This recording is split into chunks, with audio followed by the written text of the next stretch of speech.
Selamat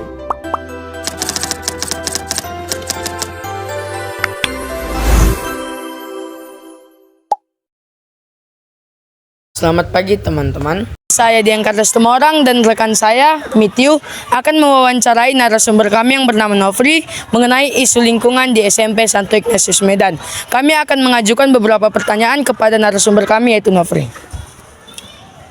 Baik, untuk saudara Nofri, untuk soal pertama, menurut saudara Nofri, apakah lingkungan kita pada saat ini sudah bersih? Menurut saya sendiri, lingkungan di sekolah kita yaitu SMP Santo Ignatius Medan sudah cukup bersih. Mengapa saya katakan hanya cukup?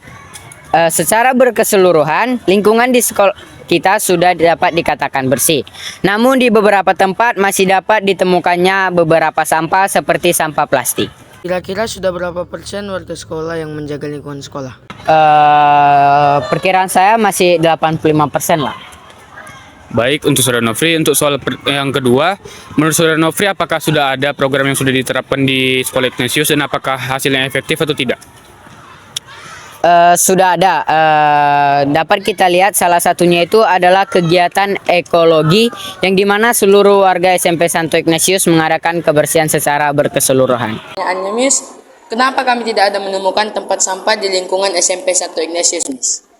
Kenapa nggak ada tempat sampah ditemukan di lingkungan SMP Santo Ignatius? Yang pertama, kenapa nggak tong sampah itu karena memang untuk melatih kalian untuk nggak bawa makanan berplastik ke sekolah, teman-teman. Jadi harapkan dengan tidak adanya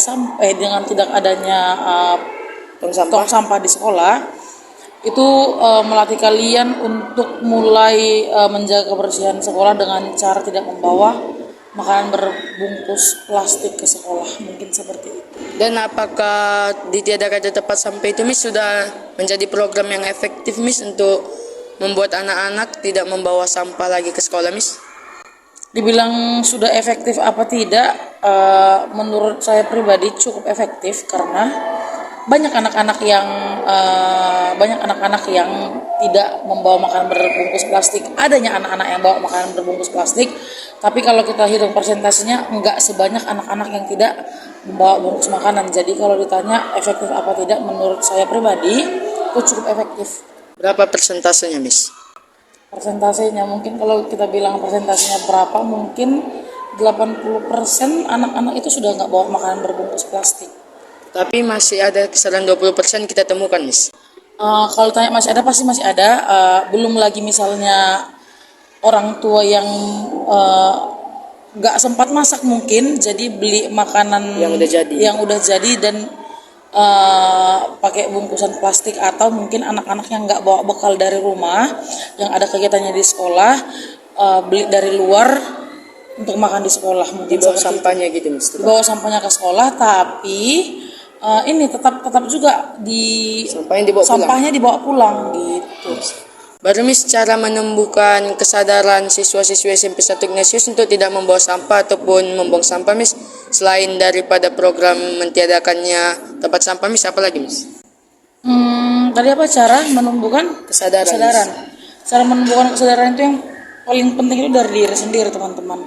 Gak ada gunanya Bapak Ibu guru berkuak-kuak bilang jangan bawa sampah ya, sekolah kita nggak boleh ada bungkusan sampah, jangan begini ya.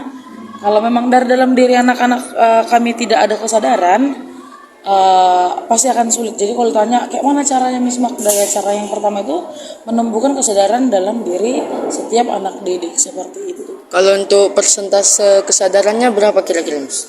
Sama mungkin persentase kesadarannya mungkin 80%. Seperti yang saya bilang tadi, sudah segitu sih menurut saya, 80%.